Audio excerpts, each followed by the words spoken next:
go ahead and start off with introductions of the team. Hi, y'all. I'm Marisha Malcolm, Programs Manager for the People's Justice Council in Alabama Interfaith Power and Light.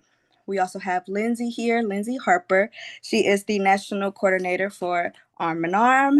And we have Reverend Michael Malcolm, who you all know dearly. He is the Executive Director of the People's Justice Council in Alabama Interfaith Power and Light. And we have Sharon. She is our technical assistant, our media manager, and everything in between. She is our everything, if you will. If you want, we can go ahead and get started with this show, y'all. Put hearts in the chat, thumbs up. I hope y'all, whatever else, exclamation marks. Congratulations. Just show that y'all are happy to be here with us today. I am going to pass it on over to Rev, and he'll kick us off. Thank you.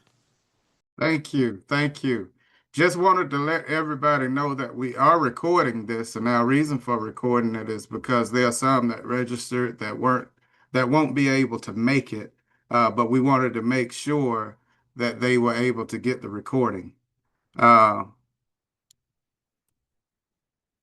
So here we are again. Once again, we are under attack. According to Media Justice's The People Say No, Resisting Data Centers Toolkit, the U.S. has by far been the leaders of data center construction, with over 5,400 data centers, while the rest of the world combined has 1,469 data centers. These data centers are driven by a manufactured demand for artificial intelligence. Big tech is assuring that AI is attached to everything. Big technology includes the big five. That's Amazon, Apple, Google or Alphabet, Meta, and Microsoft. But it also includes in this malicious assault NVIDIA, Tesla, Baidu, Alibaba, Tencent, and BATX. These corporations have invested in American politics and have created a manufactured demand that is to the detriment of our communities and planet. We've got to deal with this as the existential threat that it is. Data centers use an Olympic-sized pool of water per day. It only uses our drinking water. Let me say that again.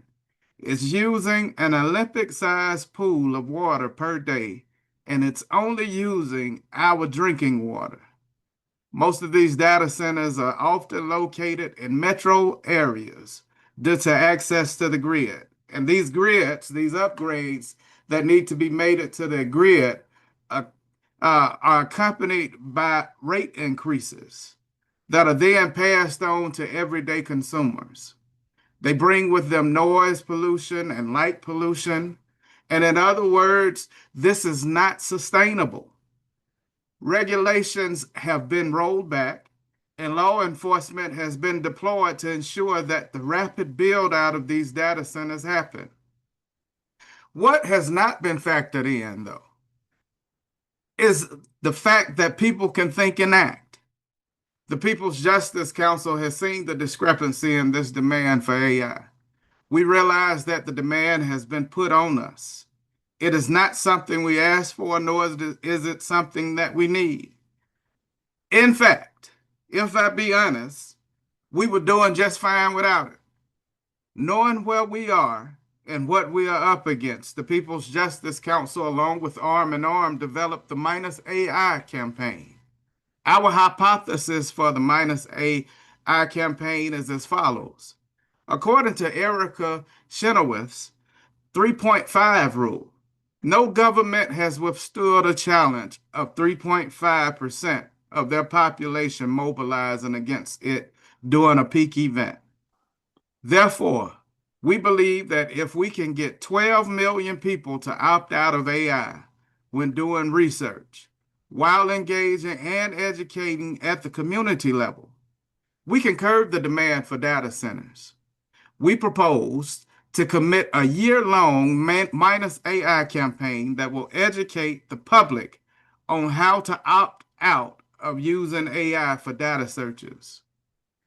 We will engage and educate communities at the grassroots level in collaboration with partners through a series of town halls where we will invite city leaders and regulatory officials to participate and hear from their constituents. We must move fast because this bubble is growing fast. And when bubbles burst, our most vulnerable are the ones that suffer. So today we have asked you to come to this call to learn about our intervention for this manufactured and inflated demand. Please enjoy our presentation of our Minus AI campaign and consider partnering with us and implementing Minus AI into your campaign and resistance work. Thank you.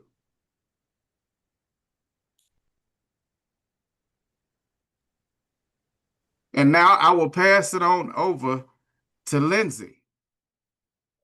Thank you, Rev. Hello and good afternoon, folks. I hope people are doing well where they are. We are very appreciative of you all joining us this afternoon. This is important work, and it's exciting, of course, to have our friends, our colleagues, our supporters, our allies, and accomplices come and hear more about this fantastic campaign that we feel is very, very important. And we have gotten great feedback from many of you as well. So we got some more information for you to share. So as Rev mentioned to you, we are here to share with you the Minus AI campaign. This is against, anti-wasteful AI usage at the end of the day. This is really about four particular project goals is what we have. And I'm sorry, I hope my screen is up. Can y'all see the PowerPoint presentation? There it is. Okay, thank you. My computer's a little delayed. So four major project goals that we have that we're working on. So transforming minds, community power, corporate accountability, and systemic change. So when we're talking about transforming minds, Rev mentioned to you already that we're looking to shift the mindset of 12 million people. Again, it's a particular amount of scale, right? That also goes into this community power. In order for us to be able to in order for us to make the sound, make the noise, make the pushback that is necessary, people have to know and understand, and people have to understand that they can make a change, and we have to do it at scale. What's also about corporate accountability, you know, these corporations have way too much power, and they are having all these backroom deals. You got people in power signing NDA deals, so they don't have to share information. And we want to hold these corporations accountable. They don't need to have the impact on government elected officials as they do. And their projections are really based on what? Right? These projections are out into the future, but the actual demand doesn't actually exist. So what we need to not do is to play into this demand, quote unquote, that they have, you know, built so many, unfortunately, policies on. I'm sure many of you all have had meetings and policies happening where you live around data centers. I'm in Georgia, we've got them too. It's also about systemic change. As I mentioned, we have to combine the grassroots action with the corporate engagement to spark lasting reform, and that's policy change. That's ultimately where we're going. So the people have to opt in to AI versus being forced to opt out. So this is why we feel that you should rethink how, when I say you, us as consumers should rethink how we use AI, okay? It's massive, massive energy consumption. In 2020, data centers accounted for about 1% of global energy use. And again, if the majority of those data centers are happening in the US, again, the US has this undue burden on the global community that we don't need to have, right? And of course, based on the projections, it's supposed to dramatically rise over the coming years. We've also got devastating resource depletion. Data centers and cooling systems consume so much water, and we already know that water is our most valuable resource right now, and we don't have enough clean water for people to be drinking, right? Let alone these machines. In the US, data centers have used over 626 billion liters of water. Again, that's away from people and that's away from food, would seem very clear cut to me. Environmental pollution, okay? The server upgrades, e-waste, right? E-waste is already out of control. You know, you got circuits and wires and plugins and USBs. chemicals come with that. All that stuff goes into the water, can go into the waterway, can go into the water, and it threatens our ecosystems, it threatens our public health, and impacts our watersheds as well. And then we also have economic burden on families. So the cost of powering data centers falls on consumers. I'm a Georgia Power customer. Georgia Power right now is finding that it has also large projections as well. And, because of how many of our energy companies are built and set up, it's the shareholders that are getting most of the value, right, out of the company, and is the ratepayers who are the ones paying the additional costs that increase shareholder profit, right? So this is just another avenue for data centers to increase shareholder revenues. And so again, the increased demand for energy raises utility rates for people who are already under undue energy burden and impacts budgets and economic stability, honestly, for multiple generations. This isn't just like over the next 5, 10 years. This is again additional, exponentially layered economic impact going forward in multiple generations. So, I'll also offer you this. Again, who's paying for it, right? Who's really paying for it right now, which are these fossil fuel powered data centers? Um, Tech companies profit from AI expansion, communities bear the costs, and this is about economic justice, y'all. So there's a hidden tax on working families. As I mentioned, energy companies pass the infrastructure costs down to ratepayers. Bills go up. We're essentially subsidizing the tech industry's build out, and we're doing it through our bills, right? And then we also talking about environmental justice implications as well. Data centers are, of course, based in low-income neighborhoods. They anticipate that they'll have the least amount of pushback, right, from communities that have historically been, not as civically engaged for multiple different reasons. It's not just apathy, y'all, right? But particular areas are chosen on purpose. The profits are privatized, and environmental damage and costs are socialized. It's environmental racism. They're choosing certain neighborhoods on purpose, and this is just another piece of infrastructure that's going to go in Black and brown and low wealth communities. Just is going to compound the issues that are already there. It's the system, it's an ideology, and there's just more of the same. I'm going to pass it to Marisha, who's going to close us out. Thank you, Lindsay. Sharon, you can go to the next slide. Thank you.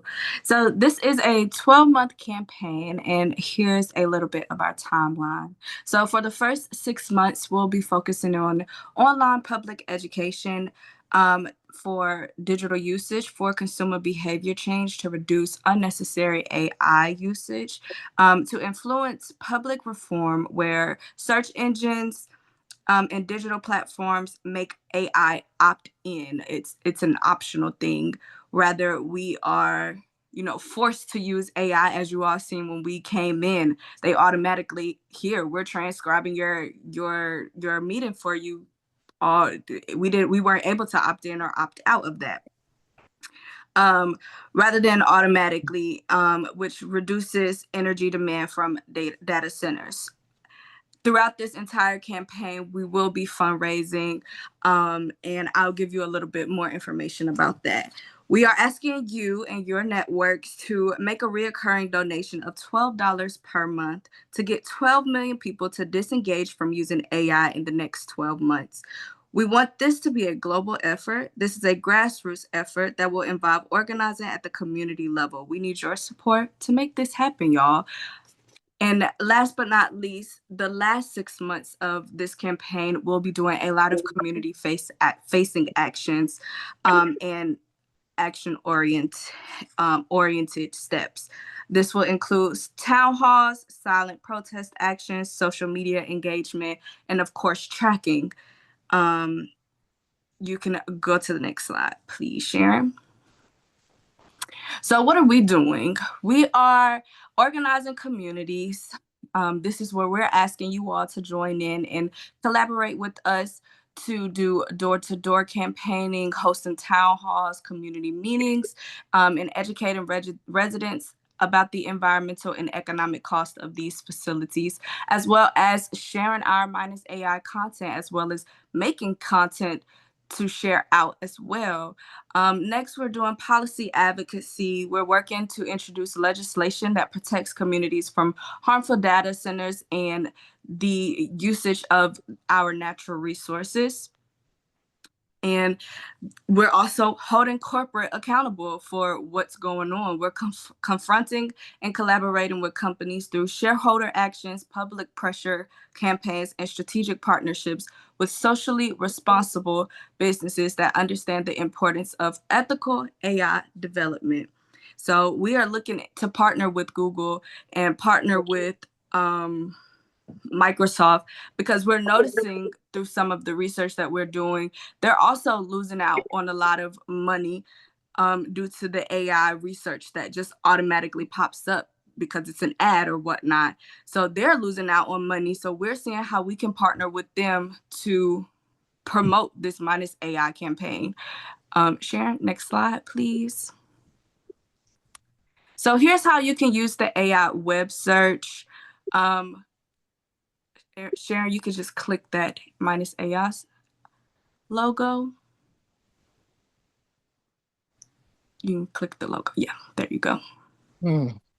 How do you minus AI? Well, in most popular search engines, here I'm using the web browser Google Chrome and using our default Google search engine. If you type, what is a good web browser, for example, you will get an AI overview on the page. And this is what's driving hyperscale data centers, bad news. But if you simply add a space and type minus AI, as in minus artificial intelligence, notice the summaries, the AI, the automatic AI, has gone away.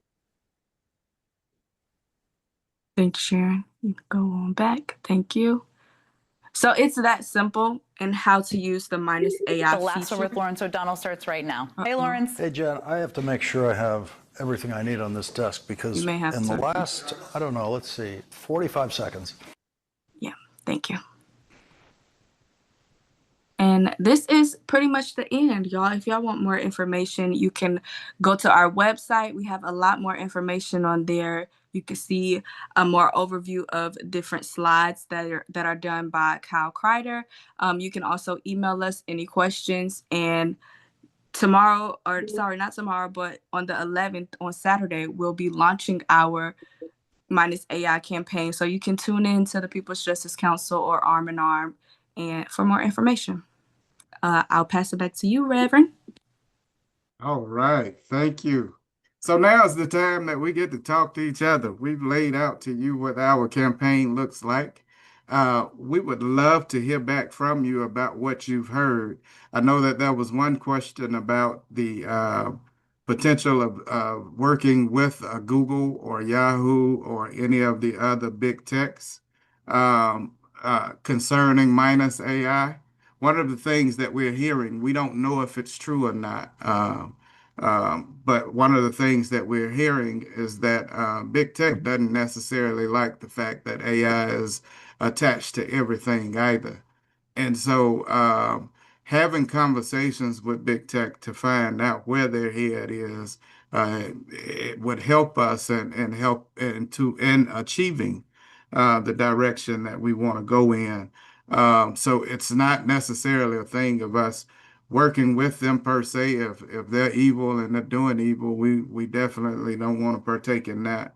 But finding out where they could be beneficial if possible, or even if just finding out the position of our enemy in this thing. But having those conversations would help us rather than us automatically writing them off when we don't know their position at all, especially when we're hearing conflicting reports about their participation or how they feel about AI being attached to everything. Check. So what we want to do is open it up for everybody that was listening, that heard this campaign. One, we want to know about what you've heard, how you feel about what you've heard. But then secondly, we want to know if you and your organization would be willing to partner with us in this Minus AI campaign. Can you see it useful for your organization's campaign, organizing, or beneficial in leading for a campaign against AI? Now step back now and just open it up for whomever. If you would, just put your hand in the air so we can raise your hand so that we can be able to recognize you. Check. Michelle, I seen your hand first. Go ahead. Oh, no, I was just saying that we can support and we'll follow up with y'all. And great job. And Michelle, I would love to know where you're from and who you're saying that through. So my name is Michelle Wright. I use she, her pronouns. I'm coming to you from Northern California, but I work at the Climate Justice Alliance, which is a national advocacy alliance. So Thank you so much, Michelle. Um, Anybody else? We would love to hear from you. If you have questions, concerns, or even thoughts, if this seems good for you, we would love to hear from you.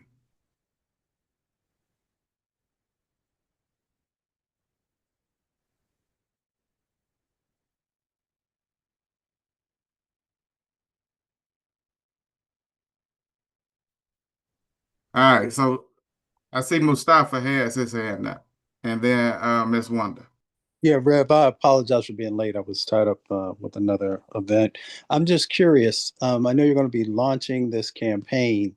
What attempts have already been made to reach out to Microsoft and that whole slew of the tech companies, and just to give a perspective of what conversations may or may not have happened, and what the timing looks like. Yeah, Mustafa, we hadn't had the conversations yet. Our only thing that we have done was the research around it. What we wanted to do was get this campaign together before we approach any of those companies, just so we'd have our ducks in a row prior to. Now that we have them in a row, and after the 11th, then we'll be able to approach these companies. As far as time frame is concerned, my goal is to start trying to have those conversations sometime in December when I'm back from international travel. Check. Okay. If I could just add one other real quick point. Absolutely. At Climate Week, there was a big conversation with a number of the big, AI companies, along with some professors who operate in this space. So there may be some information that came out of that that may be beneficial to community. So Michael Glopter over at Yale helped to pull some of that together with a few other folks. So whether it is their PowerPoints, what they shared, or the questions that were asked, it may help to inform.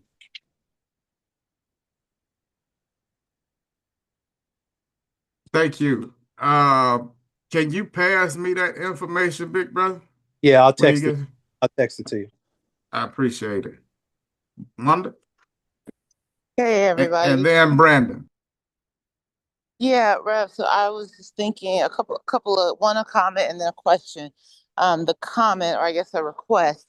Do you have a graphic that we can share, um, amongst our networks that gives just a quick, easy, this is because it's literally just type in whatever you're searching minus AI, and then the benefits or the why that people should be doing this? Because I would love to get that shared on, my social platforms. So do y'all have something like that yet? Yes, we do. And Perfect. we can drop the toolkit one. But also, with our follow-up, we'll make sure that we send those links out as well. Okay, yeah, I would love to have that graphic. And then secondly, I definitely would like for you to dig in more about partnering with the big tech companies, because I mean, look, I'm knee deep, shoulder deep, eyeball deep in this fight against the data centers. And so, you know, sorry, I'm outside. In that work, we're always talking about the proliferation of data centers being the result of big tech needing to control AI. But if you're saying to me, they are also losing money with the AI, hijacking the search engines on my different browsers, I think I'm kind of curious about that. And I think the reason I want to know more about that is it's going to be difficult.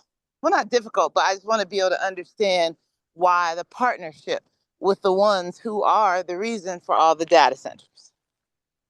Okay, so let me address that. So the partnership or the conversations is what I would like to have. I can't necessarily say that we can partner because I don't know their exact position. This is something that occurred in our research, something that we read or heard in our research, and that's why it came to be. But what has been said is the advertising dollars that come from when you put your various searches in, when it comes up, they get advertising dollars from the various companies that whose links you'll click on. Well, with the AI summary, people are taking that and not necessarily going and clicking any links to do any further research. And so as a result, they're losing money that way. How much of a difference it'll cause, not necessarily sure. Not necessarily sure, but this is an avenue that we could, just as you're curious, I'm curious as well. I don't know what it'll turn out, though, to be honest with you on that.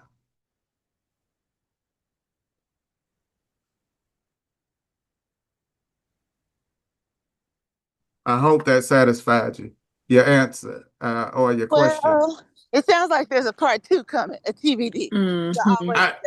On the strength of our friendship, yes, and I'm being my brother in the movement. I will stand by for that.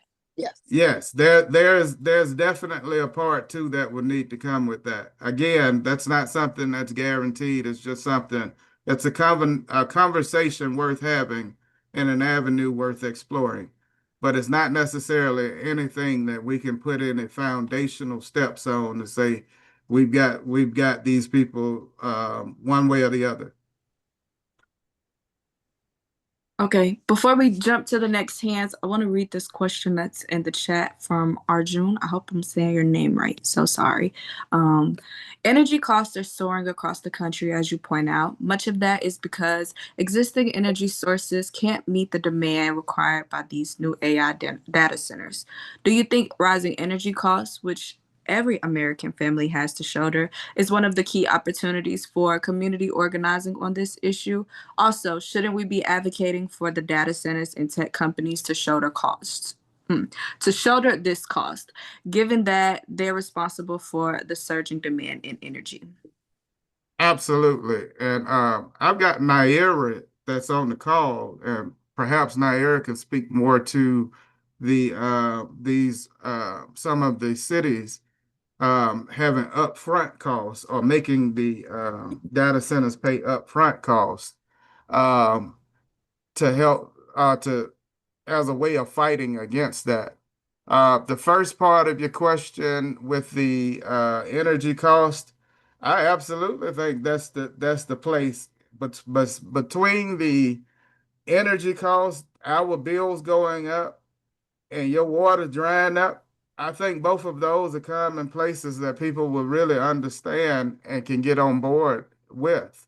When it comes down to water, excuse me, we can't recreate water, and if 80% of the water that's going through that data center is going away, and 20% is hardly recoverable, that means that we're actually losing our drinking water at alarming rates for our communities. I think that's something that we can talk about. In Georgia, they've experienced their rate increase for their utilities, I want to say 6 times, I think, and it's looking to double. So that's something else that you can put forward. Listen, at the end of the day, when you look at the fact that our utility bills are going up astronomically to support something that we didn't ask for, that's an injustice that I feel like all of us can get behind. And if we don't find relief for this, there are people that are wind up spending all their money on their utility bills and won't necessarily have anything to eat or for upkeep. Or some of them very well may even have to file bankruptcy because they're trying to keep their lights on. I'm trying to. This is a public webinar or whatever, and so I'm gonna keep the cussing down. But y'all know I want to. I see Brandon's hand, and then Naira. Yeah, I'll be brief. I don't have a question. I just want to say how much I appreciate the way you all are thinking about this. Because there are some like national groups that are thinking about transparency or safeguards or things like that. But the truth is we're not really ripe for a federal play right now. And even what we're seeing, like California's AI law, like it's good that states are thinking about it. But what I think is really powerful about this is it is really thinking about not a top-down strategy, but how can we create organizing opportunities? How can we bring people in at the community level? And so I think there's a lot of potential to really have these deep conversations. And I like what someone said in the chat too, similarly, just about how, it's a really great entry point. And so I think this is great. I don't think that there could possibly be like a kind of top-down campaign that could accomplish what can be accomplished with this. And so I'm really excited to be here and to be a part of it. Thank you, Brandon. I want to recognize Naira. Yeah, first of all, I want to give a lot of gratitude to you, Rev, and the team over there for launching this campaign. One, like this also works with search when you're doing it on your phone. So I tested it. So it works for, browsers like on your laptop and on your phone. And this was like, I guess, kind of coming back, not really a question, but, some comments and like an offering. So the offering first and kind of extrapolating what you were talking about, Rev, is like, like content creators would be an amazing adding in, because I would say the creative space, like we've been fighting against AI for a minute. Like creatives have been fighting against AI for a minute. Like the people who are, selling patterns and just other stuff, like AI has already entrenched itself into that space. And like one of the issues, like I would say amongst creatives, especially like people like I got online businesses or, like blogs and all this other stuff, is like with AI, it's scrapping the information and it's like forcing like this paradigm that's kind of existed really since the rise of Google and the search engine, from like you would search something and then you would click on somebody's website and then you would spend that time in somebody's website. But it's shifting that paradigm under AI because you're just like in the AI. So you're never, moving on to someone's website, and then those affiliate links that you would see from ads, like those content creators never receive that because they're all in the AI, And so like I'm definitely going to reach out to the creators in my life and the influencers and those folks to try to get them to also sign on board, and like other people within like social networks. You already knowing somebody is doing like some type of side hustle. Like I do. But then like also like there is I want to say Cloudflare, which is a hosting service, a website hosting service. I know that they recently, and I found out about this, Hard Fork, which is a New York Times podcast. It's basically a tech podcast, but they have like these long form interviews with folks, and they've been doing like AI episodes probably since the spring at least.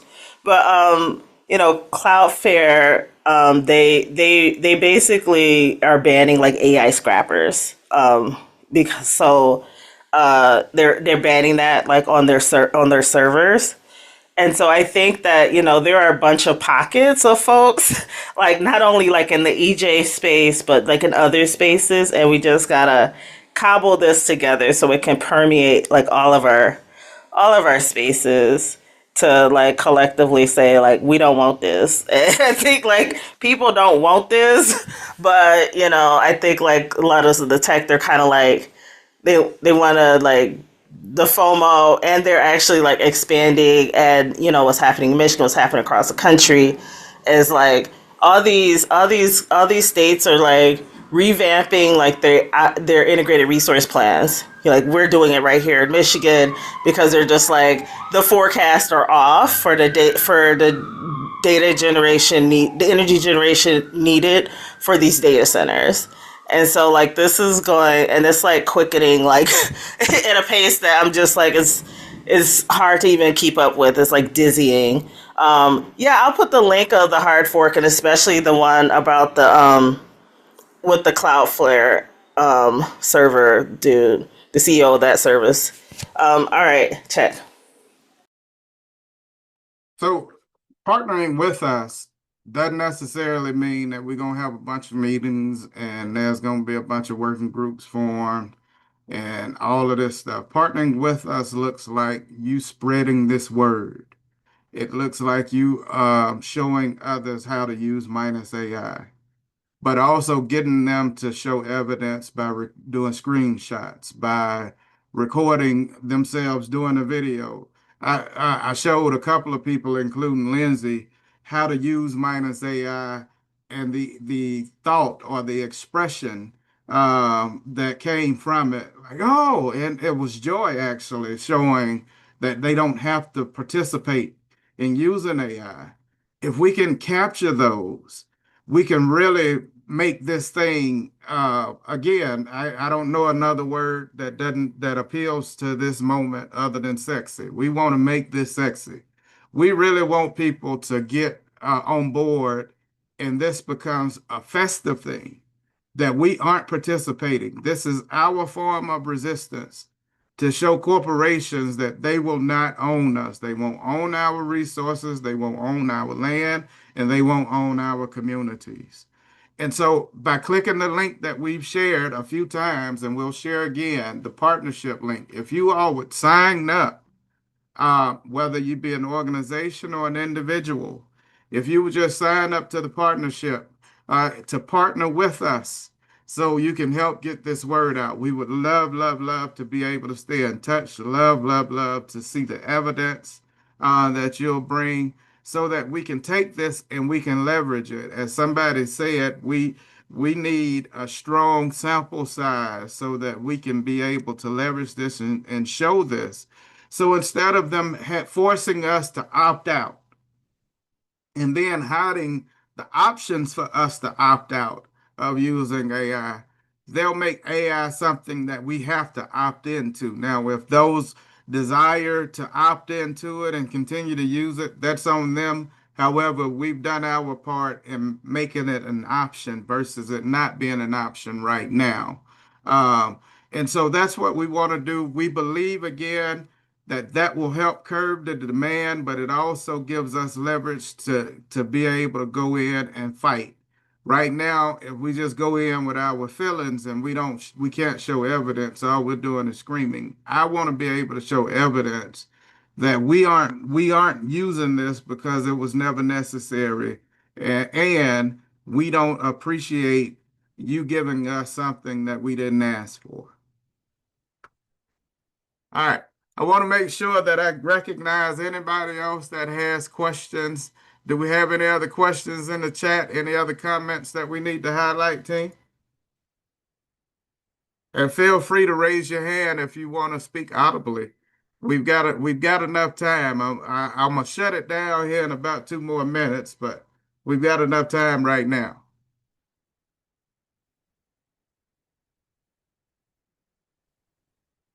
All right. Hey, listen, I'm going to do one more thing, y'all, before I step back and let somebody else take over. By show of heart emojis, how many of you all would be willing to be with us and partner with us on Minus AI? Oh, I'm loving it. I'm loving it. All the love, all the love. I'm loving it. I'm loving it. I'm loving it. And feel free to reach out to me or someone in the team if you see holes or you see gaps, anything that will help shape this out, any opportunities that'll help shape this out. We've dropped our AI one-pager in so that you can take a look at that. We'll make sure we send you the toolkit. And this movement or this campaign, y'all, has to be funded. You may ask, what are we going to do with the money? Here's a few things that we'll do with that money. We want to make sure that we have a strong social media presence. This is something that's happening virtually. We want to make sure we meet it virtually. But in order for us to do that, we need a media team that'll be able to do this for us and help us to promote this worldwide. Second thing we want to do, we really want to get in at the grassroots level and have community conversations in real time, in person, with our city council, with our regulatory officials, such as our Public Service Commission, having them speaking directly with community so that they can know the decision, what the decisions that they make do for their communities or how it affects their communities. Because one of the things that I realized when I was attending the Bessemer meeting, Bessemer has Project Marvel, which is a data center that's coming in Bessemer. And when we went to the city council meeting, to give testimony, there were a lot of people that gave testimony, but there were not a lot of people from the community that gave testimony. And although the president of the city council said that she heard us and that they recognized us, it would have been something whole different had they recognized and heard from people that they directly deal with on a day-to-day basis because they live in their communities. So if we can have our communities educated and have them fighting on our side and educating these city councils and these public service commissions, we may be able to see something different when it comes down to our planning and zoning. All right, that's where I am. Thank you all for your for being with us. Thank you for your time. I will now. Oh, it was on me to do next steps in the close. So sorry, I'm thrown off. Sorry about that, Lindsay.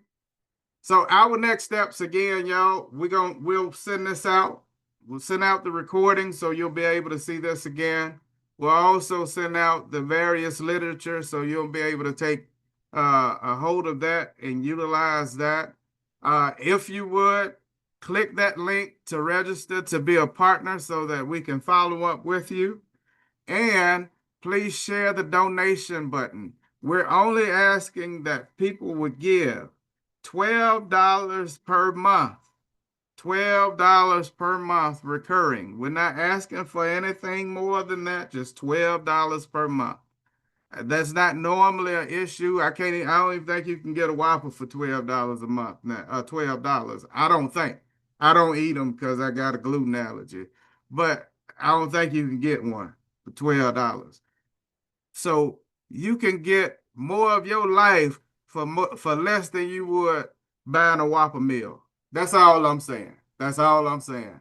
Hey, listen, as always, we offer to you love, peace, and light. Please, please, please feel free to get in touch with us. Thank you all for your time. Thank you, thank you, thank you.